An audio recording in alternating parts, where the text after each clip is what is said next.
महाकुंभ और पवित्र नदियां, इस दोनों का बहुत ही मेल है। पवित्र नदी तब से बह रही है जब मानव इस धरती पर था ही नहीं। इस नदियों के तटस्थ भाव से इतिहास को बदलते देखा है। दोस्तों, भारत में बहुत सी नदियां हैं, लेकिन कुछ महानदियां ऐसी हैं जिसका धार्मिक मान्यता अन्य नदियों से कहीं ज्यादा है, जैसे गंगा, गोदावरी, शिप्रा, त्रिवेणी। पौराणिक मान्यता है कि इस नदियों में खास स्थान पर खास समय में केवल डुबकी लगा लेने से सारे पाप धुल जाते हैं, उसे मोक्ष मिल जाता है। मोक्ष माने जीवन मरण के दुखों से मुक्ति। इंसान का सबसे बड़ा लक्ष्य ही है मोक्ष को पाना। इसलिए कुछ सही समय में खास नदियों के किनारे लोग इकट्ठे होते हैं और यह महासंयोग एक घटना के रूप में वर्णित होता है जो सिर्फ भारत ही नहीं अपितु पूरी दुनिया के लोगों को मंत्रमुग्ध आकर्षित कर देता है, और इसी का नाम है महाकुंभ मेला। आस्था का महासागर कुंभ मेला। यहाँ पूरी दुनिया का धार्मिक लोगों का इकट्ठा होना। यहाँ इतना भीड़ होती है कि कितने देश बन जाए उसमें। जितने एक देश में जनसंख्या नहीं होगी, उससे कई गुना ज्यादा भीड़ श्रद्धा भाव के साथ पवित्र महाकुंभ के नदियों में सिर्फ डुबकी लगाने आते हैं। यहाँ इतना भीड़ होता है कि अलग अलग नदियों के किनारे एक शहर बनाना पड़ता है। इसमें लाखों तंबू बनाने पड़ते हैं। नदियों के बीच कई किलोमीटर तक सड़कें बनाने पड़ते हैं, पुल बनाना पड़ता है। यह इतना बड़ा होता है कि करोड़ों लोगों का यह महाकुंभ अंतरिक्ष से भी दिखता है। आप इस प्रकार समझ सकते हैं कि यह Kumbh Mela UNESCO representative list of intangible cultural heritage of humour में शामिल है। यह इंटरनेशनल लेवल पर सनातन संस्कृति को प्रमोट करता है। यह कुंभ मेला भारत के 4 शहरों में प्रयागराज, उज्जैन, नासिक और हरिद्वार में लगता है। इस साल 2025 में यह कुंभ मेला प्रयागराज, इलाहाबाद में लग रहा है। माँ गंगा, यमुना और सरस्वती के पवित्र मिलन का शहर इसी त्रिवेणी में इस बार का महाकुंभ लग रहा है। इस बार का कुंभ मेला बहुत खास है क्योंकि इस बार कुंभों के कुंभ महाकुंभ का साक्षी बनेगा, जो कि यह सारे ग्रह नक्षत्रों का यह दुर्लभ महासंयोग बना है, जो कि 144 साल बाद बना है। 13 जनवरी से 25 फरवरी तक चलने वाला इस महाकुंभ की भव्यता और दिव्यता का पहले से भी बहुत ज्यादा इस बार होने वाला है।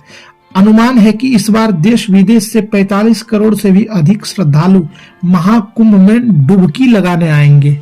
इस महाकुंभ का बजट 5 करोड़ से भी ज्यादा है। आइए अब जानते हैं कुंभ, अर्धकुंभ और महाकुंभ में क्या अंतर है। यह कैसे तय होता है कि कब कुंभ होगा, कब अर्ध कुंभ होगा और कब महाकुंभ होगा। अनादिकाल से चले आ रहे इस कुंभ का क्या खास है कि बिना किसी निमंत्रण के करोड़ों लोग एक स्थान पर पहुंच जाते हैं। बड़े बड़े सिद्ध महात्मा, नागा साधु जो पूरे संसार के मोह माया को त्याग चुके हैं, वह हजारों किलोमीटर तक चल के सिर्फ एक डुबकी लगाने कुंभ में क्यों आते हैं। इसका क्या है, यह रहस्य क्या है। इस कुंभ इतिहास का 30 से 35 दिन में उस शहर का अर्थव्यवस्था और धर्म के आधार पर भी हर तरह से बदल जाता है। यह मेला क्यों इतना महत्वपूर्ण है, तो चलिए आज इस कार्यक्रम में महाकुंभ पर विस्तार से वर्णन करते हैं। कुंभ मेला क्या है, सबसे पहले यह जान लेते हैं। कुंभ यह एक संस्कृत का शब्द है। कुंभ माने कलश, घड़ा, और मेला का मतलब होता है खास त्योहार या इकट्ठा हुए लोगों की भीड़, हुजूम, इसी को कहते हैं मेला। हिंदू पौराणिक मान्यताओं के अनुसार कुंभ की स्टोरी समुद्र मंथन से जुड़ी हुई है। इससे पहले दुर्वासा जी के बारे में जान लेते हैं। महर्षि दुर्वासा जो भगवान शिव के अवतार पुत्र थे, उनका जन्म भगवान शिव के क्रोध से माना गया है, इसलिए हमेशा उनमें क्रोध भी दिखाई पड़ता था। परंतु दुर्वासा जी ने देवताओं के कुछ छोटी मोटी गलती बस शाप दे दिया। उसका सिर्फ कारण यह था कि भगवान विष्णु के लीला के अनुसार दुर्वासा जी वह कार्य कर रहे थे। जब देवताओं को शाप मिला तो इससे इंद्र और सारे देवताओं के शक्ति कमजोर हो गई और इसका फायदा उठाकर राक्षसों ने देवताओं पर आक्रमण करके स्वर्ग को छीन लिया। इसके बाद सारे देवता विष्णु जी के पास पहुंचे और उन्हें पूरी बात बताई। तब भगवान विष्णु ने कहा, आपको दैत्यों को परास्त करने के लिए अमृत की जरूरत है और अमृत को आप क्षीर सागर से मंथन करके निकाल सकते हैं, लेकिन आप अकेले यह कार्य नहीं कर सकते, इसलिए दैत्यों की भी मदद आपको लेनी पड़ेगी। अमृत पीकर देवता लोग अमर हो जाते और दैत्यों को परास्त कर देते। भगवान विष्णु के आज्ञा पर सारे देवता दैत्यों से समझौता करके अमृत को निकालने का कार्य प्रारंभ कर दिए। समुद्र मंथन के लिए बासुकी नाग को रस्सी बनाया और मंदराचल पर्वत को मथनी बनाया। समुद्र मंथन से कुल 14 रत्न निकले। सबसे पहले निकला हलाहल विष, जो भगवान शिव भोलेनाथ धारण करके वह नीलकंठ कहलाए। दूसरा कामधेनु गाय, तीसरा ऐरावत हाथी निकला, चौथा कल्प वृक्ष, पांचवा अप्सरारंभा, छठा माता लक्ष्मी, सातवां पांचजन्य शंख, आठवां पारिजात वृक्ष, नौवां सारंग धनुष। इस प्रकार 13 रत्न निकले। 14वां रत्न, अंतिम रत्न जो है अंत में निकला अमृत का कलश। जब अमृत का कलश निकला तो फिर से देवताओं और दैत्यों में अमृत लेने का संघर्ष शुरू हो गया। तभी इंद्र के पुत्र जयंत ने अमृत का कलश लेकर वह भाग गए। तब राक्षस सभी जयंत के पीछे दौड़े और इसी छीना-छोर और जद्दोजहद झपटा झपटी में अमृत की कुछ बूंदें पृथ्वी पर 4 स्थानों पर गिरी और यह जगह थी त्रिवेणी संगम, प्रयागराज, हरिद्वार हर की पौड़ी, क्षिप्रा नदी उज्जैन, गोदावरी नदी नासिक। इसलिए इन स्थानों को महापवित्र माना गया है। और जहां कुंभ मेला लगता है हर 12 साल में ये लगता है, क्योंकि देवताओं और राक्षसों का युद्ध कुल 12 दिन चली थी और 12 दिन लग गए जयंत को अमृत लेकर स्वर्ग पहुंचने में। इसलिए कुंभ भी 12 होते हैं, 4 कुंभ धरती पर और 8 देवलोक में। देवताओं का एक दिन पृथ्वी के 1 साल के बराबर होता है। इसलिए कुंभ मेला भी हर 12 साल में मनाया जाता है। हर 3 साल में इन चारों जगहों पर कुंभ मेले का आयोजन होता है। कुंभ मेला 4 प्रकार का होता है। एक कुंभ मेला एक होता है, अर्ध कुंभ, एक पूर्ण कुंभ, एक कुंभ और एक महाकुंभ। यह 4 होता है। कुंभ माने कुंभ 4 जगहों पर मनाया जाता है, प्रयागराज, उज्जैन, नासिक और हरिद्वार। यह चारों जगहों पर हर 12 साल में लगता है। चारों जगहों पर बारी बारी से वह स्थान चुना जाता है। इसके बाद अर्ध कुंभ, इसे कुंभ मेले का आधा चक्र मानते हैं। ये हर 6 साल में मनाया जाता है। हरिद्वार, प्रयागराज में ही केवल ये 2 जगहों पर यह लगता है। पूर्ण कुंभ तीसरा है। पूर्ण कुंभ यह 12 साल बाद मनाया जाने वाला प्रयागराज कुंभ मेले को ही पूर्ण कुंभ मेला कहा जाता है। यानी पूर्ण कुंभ केवल संगम तट पर यानी प्रयागराज में ही लगता है। महाकुंभ, महाकुंभ जो हर 144 साल बाद मेला लगता है उसे कहते हैं महाकुंभ। और यह कुंभ मेला पूर्ण कुंभ है। पिछला कुंभ मेला 2013 में लगा था। इस पूर्ण कुंभ को बहुत पवित्र और शुभ माना जाता है। इसी प्रकार जो 144 साल बाद जो कुंभ मेला लगता है उसे कहते हैं महाकुंभ। यानी 12 पूर्ण कुंभ के बाद एक महाकुंभ लगता है और सिर्फ वह प्रयागराज में ही लगता है। महाकुंभ 144 साल बाद लगता है तो यह बहुत ही खास होता है। प्रयागराज में लगने वाला कुंभ इसलिए भी ज्यादा महत्वपूर्ण माना जाता है क्योंकि यहाँ 3 नदियों का संगम त्रिवेणी संगम है। सबसे बड़ी संख्या में लोग यहीं जुटते हैं। कुंभ मेले की तारीख को इस प्रकार चुना जाता है जैसे कुंभ कहाँ लगेगा, यह डिसीजन कुछ खास नक्षत्रों, ग्रहों, खगोल विज्ञान, ज्योतिषीय गणना और धार्मिक मान्यताओं के आधार पर होता है। जैसे जब समुद्र मंथन के बाद अमृत कलश को लेकर भाग दौड़ हो रहा था तो उस समय सूर्य, चंद्र और बृहस्पति देवों ने इसकी रक्षा की थी। इसलिए वर्तमान राशियों पर यही रक्षा करने वाले ग्रह जब आते हैं तो कुंभ का योग बनता है। यानी जिस साल जिस राशि पर सूर्य, चंद्रमा और बृहस्पति का संयोग होता हो उसी वर्ष उसी राशि के योग में जिस स्थान पर अमृत बूंद गिरी थी वहां कुंभ मेला लगता है। और यह योग 12 साल में बनता है, हर 12 साल में। विष्णु पुराण में श्लोक है जो कि यह ज्योतिषीय योग के बारे में बताते हैं। जैसे श्लोक इस प्रकार है कि करके गुरुस तथा भानुस चंद्र क्षये तथा गोदावरिया तथा कुंभो जायते ध्वनि मंडले। यह जो है पहला यानी नासिक को दर्शाता है।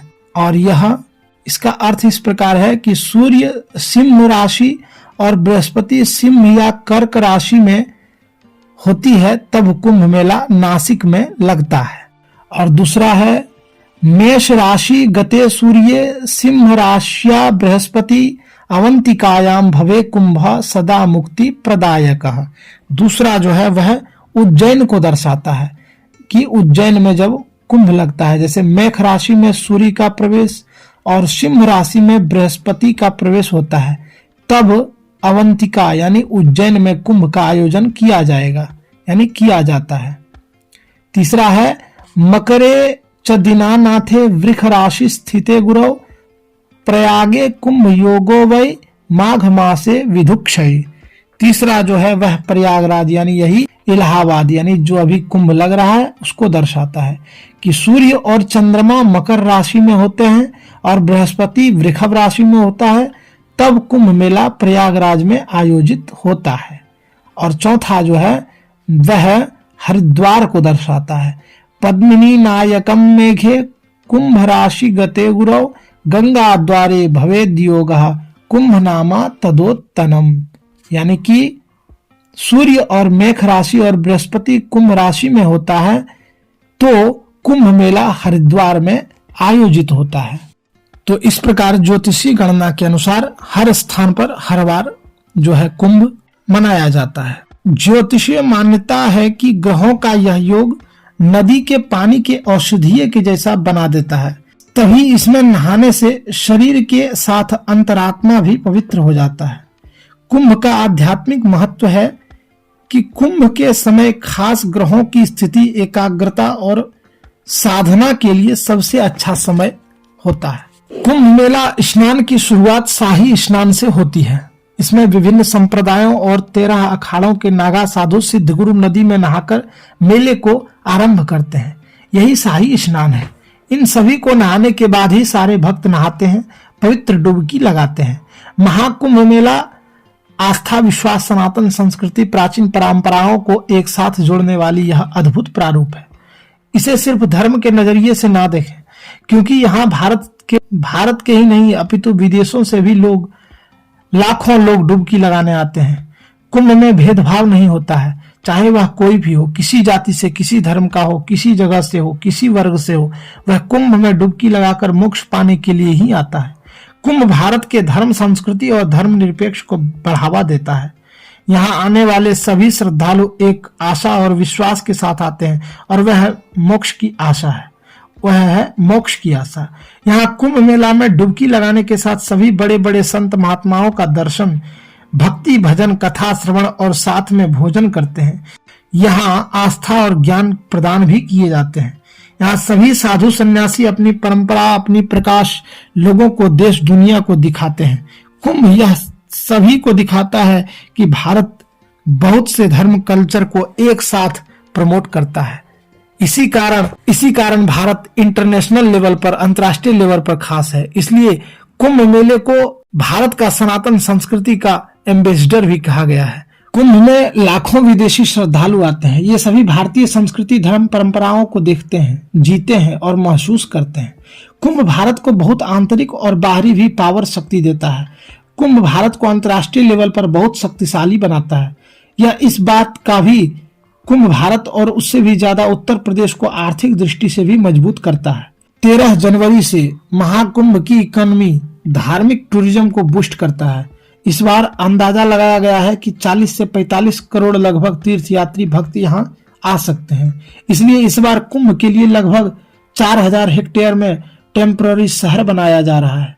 यहाँ तक कि इसे टेम्पररी डिस्ट्रिक्ट का भी दर्जा दिया गया है। यह सुनकर अचंभित आप होंगे कि 1882 में 20,228 रुपये खर्च किए गए थे, जो आज के हिसाब से लगभग 3 करोड़ 65 लाख होते हैं। इससे 49,840 रुपये का रेवेन्यू हुआ था, जिसमें 29,612 रुपये का नेट प्रॉफिट हुआ था। वहीं 1894 में भारत की जनसंख्या बढ़कर 23 करोड़ हो गई। लगभग 10 लाख श्रद्धालु कुंभ में डुबकी लगाने आए थे। इस आयोजन में लगभग 69,427 रुपये यानी आज के समय में 10 करोड़ 50 लाख रुपए खर्च किए गए थे। साल 2013 में कुंभ के लिए लगभग 1200 से 1400 करोड़ रुपये का बजट दिया गया था। मेले में कुल खर्च लगभग 1 करोड़ 17 लाख हुआ था। 2025 के महाकुंभ का बजट 2013 के बजट से 4043 करोड़ लगभग इससे भी ज्यादा था। इस बार महाकुंभ का बजट 5060 करोड़ रुपए है। केंद्र सरकार ने लगभग 2100 करोड़ दिए हैं। 2013 के कुंभ से केवल 12,000 करोड़ का रेवेन्यू कलेक्ट किया था और इस बार महाकुंभ के करीब 25,000 करोड़ रेवेन्यू कलेक्ट होने की उम्मीद है। समझ सकते हैं कि महाकुंभ सिर्फ एक धार्मिक दृष्टि से ही नहीं अपितु आर्थिक दृष्टि से भी मजबूती देता है। 2013 में कुंभ मेले के लिए 16 स्क्वायर किलोमीटर एरिया अवेलेबल करवाया था। इस बार के कुंभ के लिए 2400 हेक्टेयर बढ़ा दिया गया है, यानी पिछले बार से करीब 2.5 गुना ज्यादा। पिछले बार संगम पर 18 टेम्पररी पुल बनाए गए थे, इस बार इसकी संख्या 30 है। पिछले बार मेला 14 सेक्टर में था, इस बार महाकुंभ को 25 सेक्टर्स में बांटा गया है। श्रद्धालुओं को दिक्कत न आए इसके लिए नहाने धोने के लिए 9 पक्के घाट, 30 पंटून पुल बनाए गए हैं, 1.5 लाख टॉयलेट बनाए गए हैं। इन्हें साफ रखने के लिए 10,000 सफाई कर्मी हैं। रात में कोई दिक्कत न हो इसके लिए टेंट सिटी में लगभग 68,000 स्ट्रीट लाइट लगाई गई है। ट्रांसपोर्टेशन को इजी बनाया गया है। 400 किलोमीटर टेम्पोररी रोड्स बनाए गए हैं ताकि 550 सेटल बसेस और 7,000 रोडवेज बसेस चलाई जाए। रेल मंत्री अश्विनी वैष्णव के अनुसार महाकुंभ के श्रद्धालुओं के लिए 30,000 स्पेशल ट्रेन सहित कुल 13,000 ट्रेन चलाई जाएगी। इसके साथ ही मेले के लिए शहर को अंतर्राष्ट्रीय लेवल की बनाने की तैयारी है। इसके लिए टेक्नोलॉजी का सहारा भी लिया जा रहा है। फायर सेफ्टी सेंटर भी तात्कालिक दुर्घटना से बचने के लिए यह बनाए गए हैं। इस महाकुंभ का सीधा बेनिफिट लोकल विजन, एम्प्लॉयमेंट और टूरिज्म इंडस्ट्री को मिलने वाला है। इससे सारी महाकुंभ की सामान का निर्यात में भी बढ़ावा मिला है। छोटे छोटे बहुत से जैसे नाव चलाने वाले जैसे हजारों लाखों लोगों की फायदा इस महाकुंभ से होने वाली है। यानी महाकुंभ से रोजगार के अवसर बढ़ेंगे। महाकुंभ का महत्व सिर्फ संस्कृति ही नहीं, उत्तर प्रदेश की इकोनॉमी को भी 25,000 करोड़ तक बूस्ट करने वाला है। आप सभी को वीडियो कैसा लगा कमेंट में जरूर बताएं। मिलते हैं फिर अगली नई वीडियो में, तब तक के लिए आप चैनल से जुड़े रहें, सब्सक्राइब कर लें और बेल आइकन को भी प्रेस कर दें। सारे नोटिफिकेशन, सारे वीडियो सबसे पहले आप तक पहुंचेंगे। ये राधे राधे, हर हर महादेव, हरि ओम।